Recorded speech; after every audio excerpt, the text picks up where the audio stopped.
Quero falar de um outro tema também que é importante. Empresas de apostas que não foram regulamentadas pelo governo usam selo de licenciamento sem autorização. Vamos conversar com a Marília Ribeiro, que vai trazer as informações para a gente agora. E o Ministério da Fazenda vai levar isso em consideração nos pedidos para regulamentação, hein, Marília?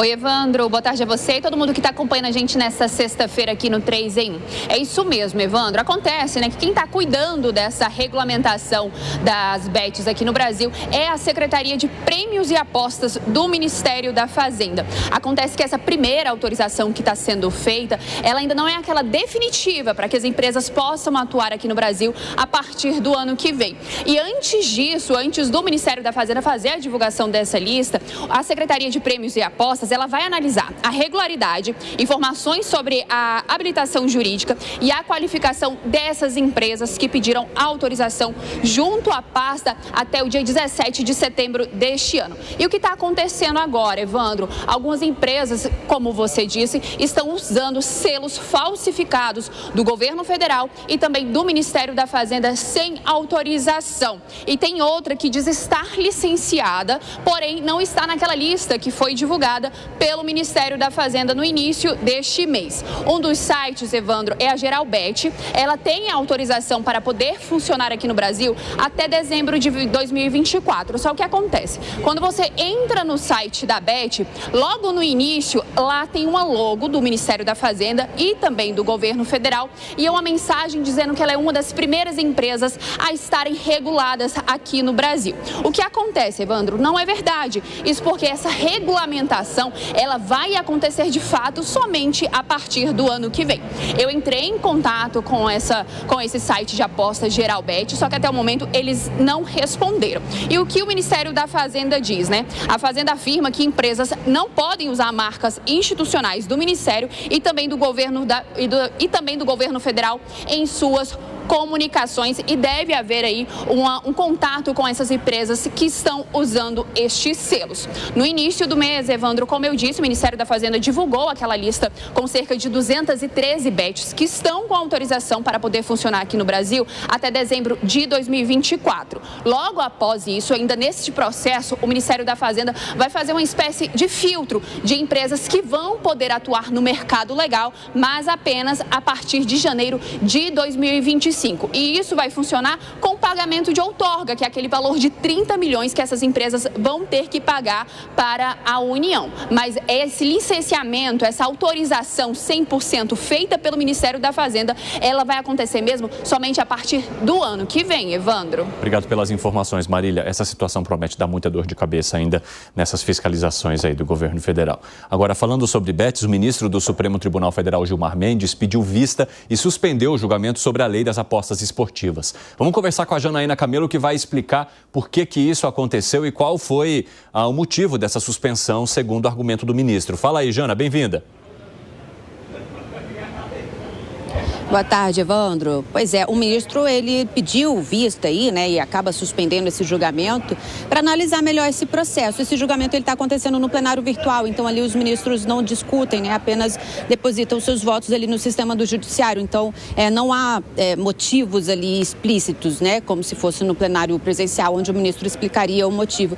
Mas, em tese, isso é para ele analisar melhor esse processo. Então, o que estava analisando de fato nesse julgamento? Uma ação que foi protocolada no Supremo por 6 governadores, governadores de 6 estados e do Distrito Federal contra um item da lei de apostas esportivas que restringiu aí que o mesmo grupo econômico possa obter concessão para explorar o serviço de loterias em mais de um estado, em mais de uma unidade federativa.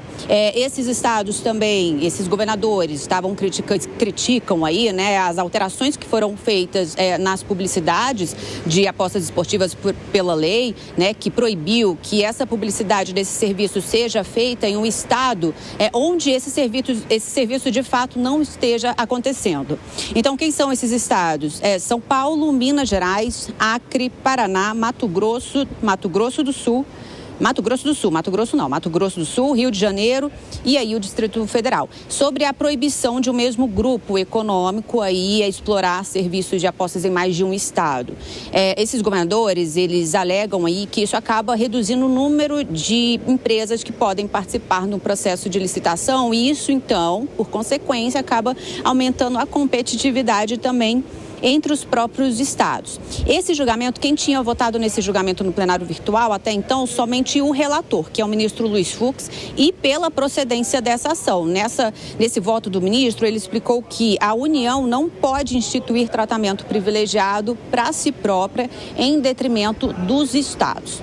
Então, agora, resta aguardar o ministro Gilmar Mendes devolver esse processo e depois uma nova data para julgamento, para a retomada do julgamento vai ser marcada. Evandro. Obrigado pelas informações, Janaína. Agora, 4h24, quem nos acompanha pela rádio, rápido intervalo para vocês, daqui a pouco espero vocês de volta. Nas outras plataformas seguimos, vamos dar uma analisada nesse combo bets e apostas aí. Ô Fábio Piperno, falando primeiro sobre a questão que envolve as empresas que continuam usando o selo de maneira irregular. Qual vai ser a dor de cabeça do governo federal para ajustar e azeitar toda essa situação que envolve os sites online e os sites de aposta? Bom, muito bem, então o governo estabeleceu... Jogos online, perdão, gente, se é site online, jogos online, perdão. Então, uma série de regras foram estabelecidas e agora um outro desafio que vai caber ao governo é fiscalizar o cumprimento dessas regras. Então, veja, já fizeram a primeira triagem, o mercado tinha um número inacreditável, né, de mais de 2.000 bets, sendo que cerca de 2.000, não foram habilitadas, não foram credenciadas a continuar no mercado. Ou seja, o mercado estava ao Deus dará, segundo o que mostra esse primeiro pente fino. Só que tem uma coisa, quem entrou não quer mais sair, cometendo irregularidades ou não. Eu conheço casos, por exemplo, de gente que apostou, ganhou e não recebeu um prêmio. A Bet foi lá e recolheu o dinheiro. Então, é óbvio que você vai ter empresas mais idôneas e empresas de espertalhões, como em tudo que acontece aqui no Brasil. Mas o desafio vai ser tirar do mercado essa empresa e, principalmente, punir essa turma. Porque é aí que está o negócio. Será que o crime organizado também já não estava, de alguma forma, presente em algumas dessas bets que ficaram sem habilitação? Exatamente. É difícil a gente falar de algo em que o crime organizado não esteja envolvido, né, Alan Gani? Não, será não. E eu apostaria aqui com o Piperno que essa hipótese que ele levantou é 100%. Até porque quem é que, historicamente, num passado recente, opera o jogo ilegal no Brasil? Obviamente é o crime organizado, não é isso? Quem é que tem essa expertise, o know-how? É o crime organizado, o jogo do bicho, por exemplo. Então é natural que a partir do momento que haja uma brecha, né, para a legalização, quem é que vai ocupar naturalmente esse espaço? Eu digo que é justamente o crime organizado. Então não há dúvidas para mim de que há empresas sim ligadas ao crime organizado e isso, evidentemente, tem que ser coibido. Agora, Gustavo Segré, qual é o desafio que você vê para o governo federal, para o Ministério da Fazenda relacionado a tudo isso? Porque o que a gente tem percebido é uma preocupação além da conta, principalmente do presidente da República, e meio que uma falta de sinalização das ferramentas que o governo federal teria à sua disposição. Tanto que o próprio presidente disse, se a regulamentação não der jeito, eu vou acabar com o jogo aqui no país. Ou seja, ou é 8 ou 80. A gente não consegue enxergar quais medidas estariam nesse meio de caminho relacionados aos jogos aqui no país. E essa fala, Evandro, é uma fala para a torcida, porque ontem avaliávamos, inclusive, se, vamos supor, por um minuto, tira todas as bets do Brasil, não gostou da regulamentação, não teve o resultado esperado, então tira todas as bets do Brasil. É só colocar as bets em outro país, e se não tiver possibilidade, é só colocar VPN e você está jogando em qualquer país, em qualquer lugar. Então não me parece que seja prático. Eu continuo ainda me perguntando, sem respostas, como foi que foi taxado apenas 12% as bets, quando o dinheiro retirado da economia formal renderia para o Estado muito mais que 12%. Essa conta ainda não fechou. Não consigo entender a lógica disso. Mas aí vem a outra situação, que é, Quando você tem pessoas, empresas, que atrás das empresas tem pessoas que utilizam selos fraudulentos para tentar demonstrar uma idoneidade que não tem, uma autorização que não tem, claramente está falhando a auditoria, a verificação do setor público. E aí não sei, sinceramente, se é o federal, o estadual, prefeitura, eu não sei quem é, mas alguém tem que fiscalizar. Sendo uma atividade que tem uma regulamentação, tem que ter uma fiscalização posterior por isso. E se não tiver a regulamentação, também tem que ser fiscalizado, porque estamos falando de uma situação em que o cidadão brasileiro pode ter um problema de renda, pode ter um problema de vício, e esse vício vai impactar também na segurança pública, na saúde pública. Então, é uma situação complexa, não me parece que seja, se não estou de acordo com a regulamentação, vou banir todas as vezes. Não é prático, não é possível, mas que alguma coisa tem que ser feita, e me chama a atenção a passividade do Congresso. Acho que o Congresso está muito quieto em termos dessa situação. Gustavo Segré, quando você estava argumentando que o presidente estaria jogando para a torcida, eu vi uma manifestação do Piperno aqui. Que foi, Piperno? Veja, esse setor tem que tomar cuidado com os impulsos aí do presidente, porque o presidente tem um histórico de, por exemplo, ter acabado com os bingos. Os bingos foram legalizados no Brasil, ainda no governo Fernando Henrique, e naquele momento, inclusive, os bingos foram autorizados até porque um dos objetivos seria ajudar o esporte. O Alan Gani, por exemplo, não podia chegar lá e falar, eu quero abrir um bingo. Para ele abrir um bingo, ele teria que estar em associação com alguma entidade esportiva. E, inclusive, a autorização era dada para a entidade esportiva. Então, o Flamengo, Palmeiras, Corinthians, a Federação de Tênis, essas aí tinham autorização e autonomia para solicitar a abertura de um bingo. Aí, o empreendedor da jogatina Alan Gani e Evandro Cini se associava a elas e o negócio começava a funcionar. O que começou a acontecer? Passaram a abrir uns clubes fajutos por aí. A Sociedade Brasileira de Jogo de Peteca. Ué, mas esse negócio não existia um ano atrás, mas abriu agora. Então, aí começou-se a investigar esse negócio e verificou-se, então, que muitas dessas entidades eram, de certa forma, fraudulentas. O que o governo fez na época? Acabou com o bingo. O que pode ser feito agora?